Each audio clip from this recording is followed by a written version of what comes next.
هادي له ونشهد أن لا إله إلا الله وحده لا شريك له ونشهد أن سيدنا محمدا عبده ورسوله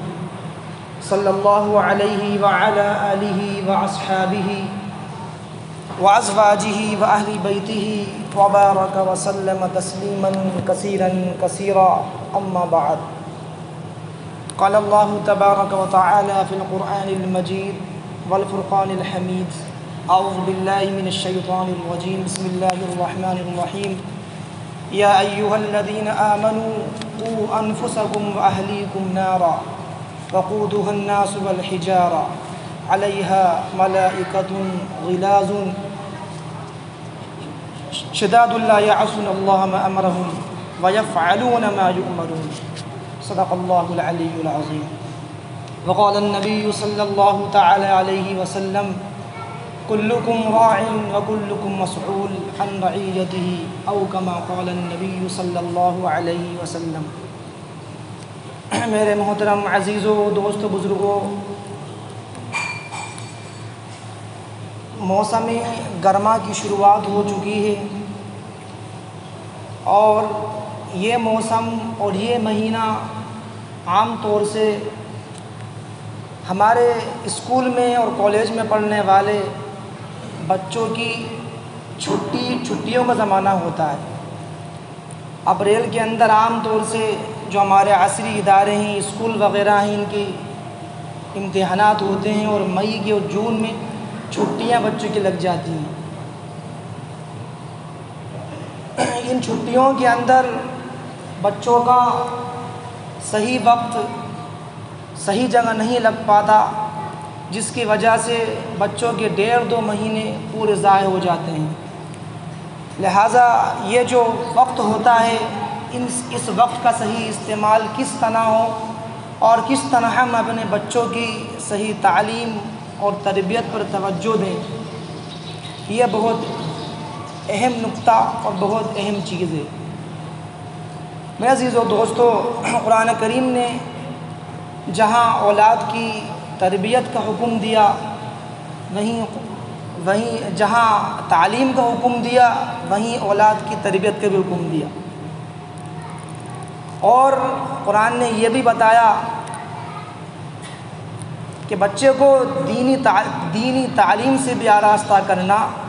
یہ ہمارا ایک فریضہ ہے اور ہماری ایک ذمہ داری ہے۔ اللہ نے فرمایا یا ایھا الذین آمنوا قوا انفسکم واہلیکم نارا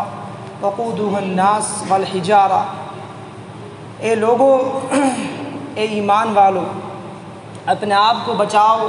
اس آگ سے جس آگ کا ایندھن انسان اور پتھر ہوں۔ اپنے آپ کو بچاؤ اور اپنے گھر والوں کو بچاؤ۔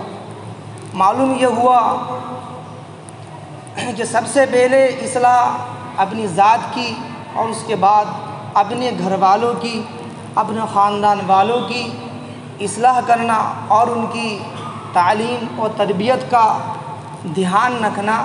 یہ بھی ہمارا ایک اہم فریضہ ہے۔ کلکم راع وکلکم مسؤول عن رعیتہ، فرمایا اللہ کے نبی نے کہ تم میں سے ہر ایک ذمہ دار ہے اور اس سے اس کے ذمہ داری کے بارے میں سوال کیا جائے گا اور پوچھا جائے گا کہ تم نے اپنی ذمہ داری کو صحیح طریقے سے ادا کیا یا نہیں کیا۔ فرمایا کہ امام اور حاکم وقت جو ہے وہ ذمہ دار ہے اور اس سے اس کی رعایا کے بارے میں سوال کیا جائے گا کہ ہم نے تمہیں جن لوگوں پر حاکم بنایا تھا اور ہم نے جن لوگوں پر تمہیں نگراں بنایا تھا، تم نے ان کی حقوق کتنے ادا کی، تم نے ان کی کتنی نگہداشت کی اور کتنا اس چیز کا اہتمام کیا۔ فرمایا کہ عورت جو ہے وہ اپنے خاوند کے مال اور اولاد کی ذمہ دار ہے اور اس سے اس کے بارے میں سوال کیا جائے گا۔ آدمی جو ہے اپنے گھر کا سربراہ ہے اور اس سے اس کی ذمہ داری کے بارے میں سوال کیا جائے گا۔ میرے عزیزو دوستو، میں بارہا عرض کرتا ہوں کہ قرآن کریم میں اور حدیث میں ہم اگر غور کریں تو ہمیں یہ بات ملے گی کہ بچے کے پیدا ہونے سے لے کر اور مرنے تک زندگی کا کوئی شعبہ اور زندگی کا کوئی حال ایسا نہیں کہ جہاں شریعت نے ہماری رہنمائی نہیں کی ہو، کہ کس عمر میں اور کس اسٹیج میں کس طرح بچے کی تربیت کی جائے اور کس طرح اس کی اخلاقی تربیت کی جائے۔ ہر موسم یعنی کہ ہر عمر اور ہر حال میں شریعت نے ہمیں اس کی رہنمائی کی ہے۔ چنانچہ بچے کے پیدا ہونے سے پہلے ہی قرآن کریم کے اندر اگر ہم غور کریں اور نگاہ ڈالیں تو پتہ چلے گا کہ اصل تو بچے کی تربیت اسی وقت شروع ہو جاتی ہے جب بچہ دنیا کے اندر آتا بھی نہیں۔ انبیاء کرام اگرچہ ان کا مقصد صرف اخروی زندگی کی طرف بلانا تھا اور ان کو دنیا طلبی سے کوئی مطالبہ اور کوئی مطلب نہیں تھا، لیکن انبیاء کرام نے بھی نیک صالح اولاد کے لیے دعائیں کی اور اللہ سے دعائیں مانگی۔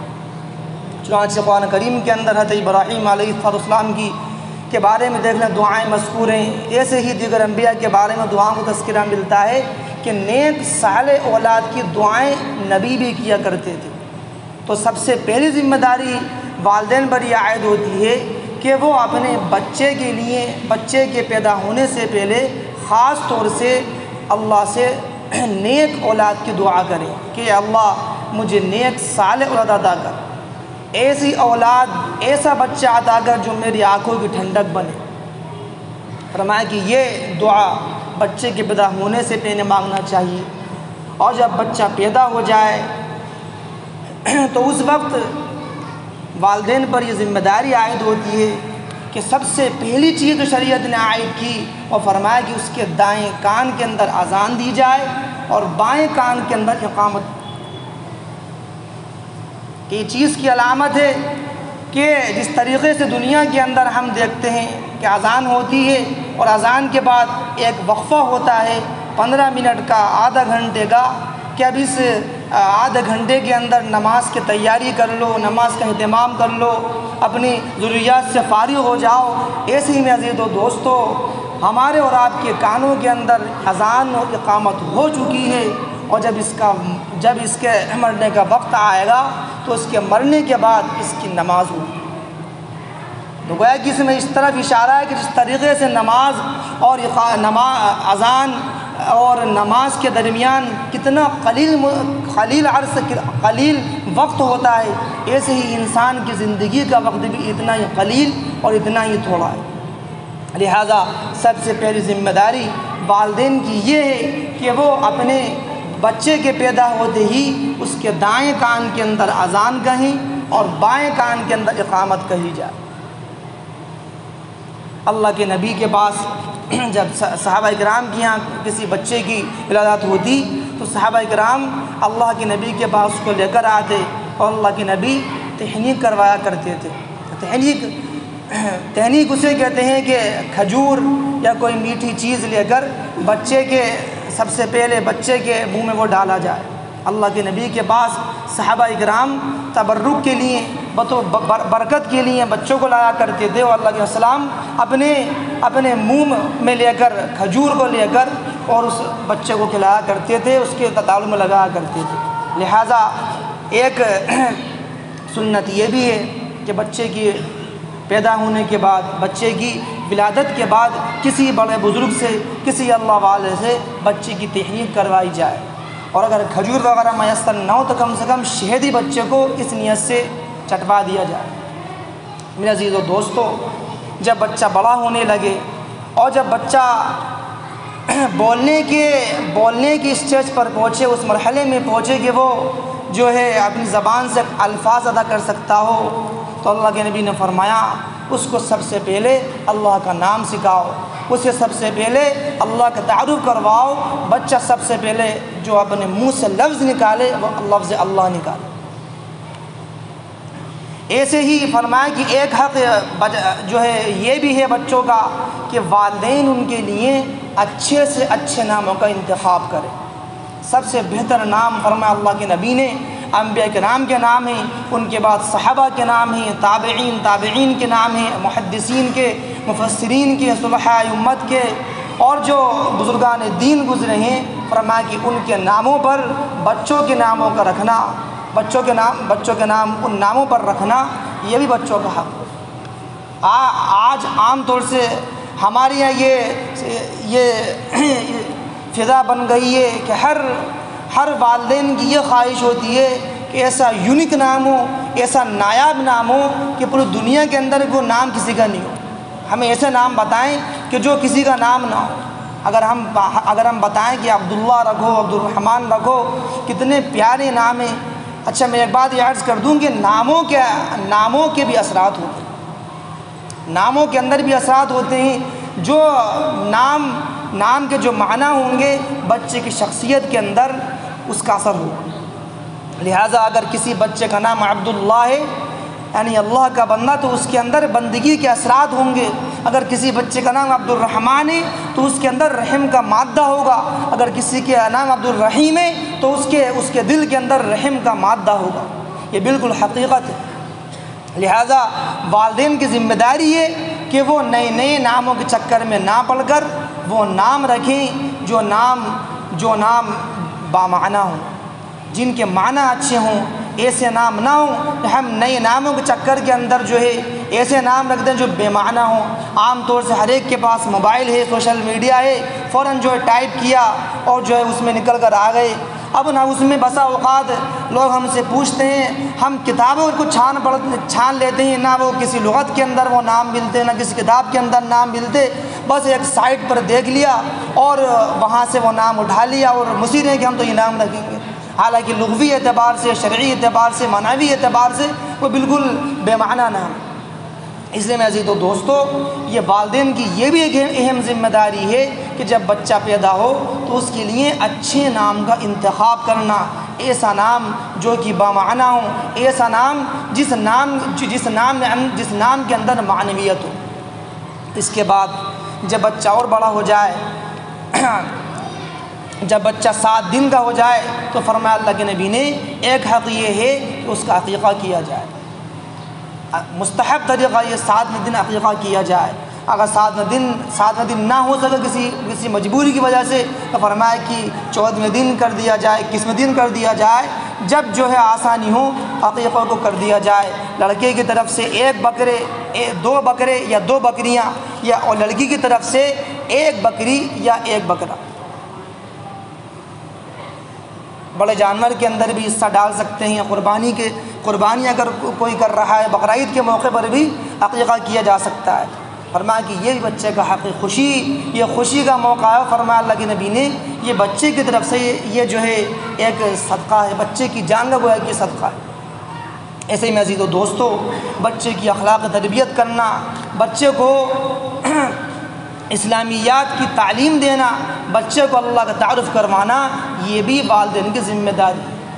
آج ہم نے بچے کی تعلیم و تربیت کی ذمہ داری پوری آج ہم نے ڈال دی ہے مدرسے کے استاد کے اوپر یا اسکول کے اوپر، کہ بچہ جو کچھ پڑھے، جو کچھ سیکھے وہ اسکول میں ہی سیکھ لے، اور دینی اعتبار سے بہت حساسیت جس کے اندر ہوتی ہے وہ ٹھیک ہے وہ مدرسے میں ڈال دیتا ہے یا اپنے گھر میں کسی حافظ کو لگا دیتا ہے۔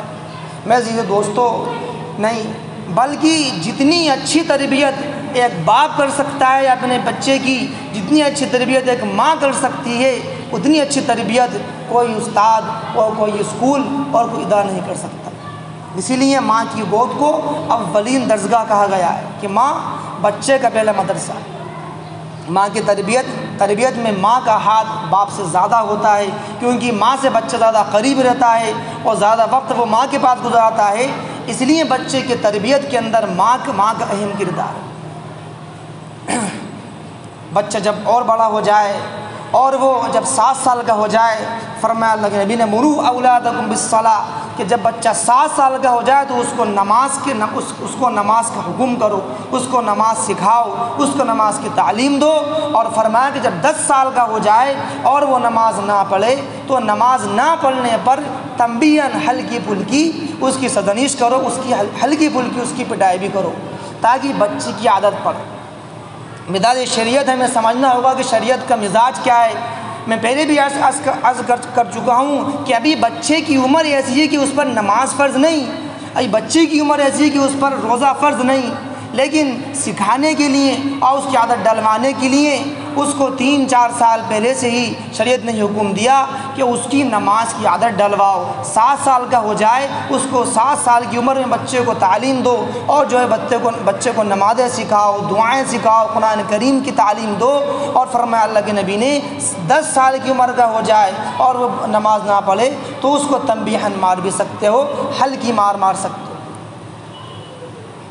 یہ بچوں کے حقوق ہیں۔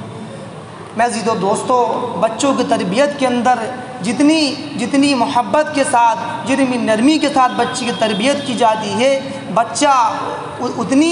اتنی جلدی اور اتنی تیزی کے ساتھ بچہ باتوں کو کیچ کرتا ہے۔ اس کے بالمقابل اگر سختی کے ساتھ، مار پیٹ کے ساتھ، تشدد کے ساتھ بچے کی تربیت کی جائے اور بچے کے سامنے جو ہے وہ گالاں گلوچ کیا جائے، اس پر غصہ کیا جائے، بات بچے کو ڈانٹا جائے، تو اس سے بچے کے اندر ضد پیدا ہو جاتی ہے اور بچہ والدین کا نافرمان ہو جاتا ہے۔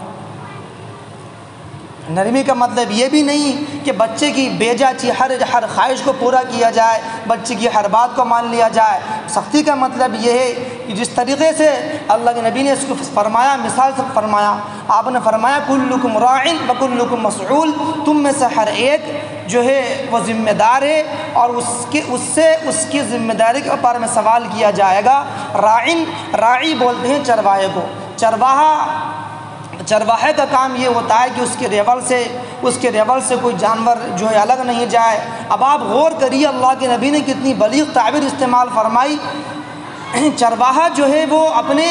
اپنے جانوروں سے محبت بھی کرتا ہے، پیار بھی کرتا ہے، الفت بھی وہ ان سے رکھتا ہے، اور ان کے ساتھ وہ بقدر ضرورت سختی کا معاملہ بھی کرتا ہے کہ کہیں اس بات کا بھی وہ خیال کرتا ہے کہ ان کے چارے پانے کا بھی وہ خیال کرتا ہے، ان کے کھانے کا بھی خیال کرتا ہے، بیمار ہو جائیں تو ان کی دوا داروں کا بھی ان کا خیال کرتا ہے، اور اگر جو ہے وہ نافرمانی پر اتر جائیں اور اگر وہ چرواہے کی بات نہ مانے تو وہ ان کو ہلکی پھلکی مار بھی مارتا ہے۔ لیکن چرواہے کے دل میں جو ہے جانور کی محبت ہوتی ہے تو جانور اس سے مانوس ہو جاتا ہے۔ ایسے ہی فرمایا کہ ایسے ہی جو گھر کا بڑا ہے، گھر کا ذمہ دار ہے، گھر پریوار کا ذمہ دار ہے، اس کو چاہیے کہ وہ بھی اپنے خاندان اور اپنے ماتحتوں کی جو وہ اصلاح کرے اور محبت کے ساتھ، نرمی کے ساتھ اور جو ہے الفت کے ساتھ وہ ان کی اصلاح اور تربیت کا خیال رکھے۔ کلکم راع وکلکم مسئول عن رعیتہ، فرمایا اللہ کے نبی نے تم میں سے ہر ایک ذمہ دار ہے اور اس سے اس کی ذمہ داری کے بارے میں پوچھا جائے گا۔ ایسے ہی جب بچہ اور بڑا ہو جائے تو اس کی جو ہے دنیاوی تعلیم کے ساتھ ساتھ دینی تعلیم کی بھی ذمہ داری والدین پر عائد ہوتی ہے۔ ایسے ہی میں عزیزو دوستو، جب بچہ شادی کی عمر کو پہنچ جائے اور وہ جو ہے بالغ ہو جائے، بڑا ہو جائے، اس عمر کا ہو جائے کہ وہ جو ہے وہ شادی کی عمر کو پہنچ جائے، تو والدین کا یہ بھی ذمہ داری ہے کہ وہ اس کے لیے جلد از جلد اس کی شادی اور اس کے نکاح کا جو ہے وہ بندوبست کریں اور انتظام کریں۔ ہمارے معاشرے کے اندر اس چیز کی بھی کمی ہوتی ہے کہ ہم سوچتے ہیں جب تک جو ہے بہترین گھر نہ بن جائے اور جب تک جو ہے بچے کی بہترین ہمارا بچہ جو ہے وہ کوئی اچھا کاروبار نہ کرنے لگے تب تک شادی کا سوچتے بھی نہیں ہیں۔ حالانکہ وہ اسٹیج ایسی ہوتی ہے کہ اگر صحیح طور پر بچے کی دینی تربیت نہ کی جائے اور بچے کا جو ہے صحیح طریقے سے دینی رجحانات اور دینی اقدار بچے میں پیدا نہ کیے جائیں تو بچے کے بہت امکان ہوتے ہیں بگڑنے کے، خاص طور سے اس دور کے اندر، اس زمانے میں جہاں پر سوشل میڈیا کا زمانہ ہے، فون کا زمانہ ہے۔ اس لیے والدین کی یہ بھی ذمہ داری ہے کہ جب بچے شادی کی عمر کو پہنچ جائیں، نکاح کی عمر کو پہنچ جائیں تو وہ جلد از جلد بچے کی شادی اور اس کے نکاح کا کرنے کا بھی انتظام کریں اور کوشش کریں۔ اللہ تعالیٰ مجھے بھی اور آپ کو بھی ہمارے صحیح بچوں کی تربیت کرنے کی توفیق عطا فرمائیں اور جو باتیں کہی گئی ہیں اس پر عمل کرنے کی توفیق عطا فرمائیں۔ وآخر دعوانا ان الحمد للہ رب العالمین۔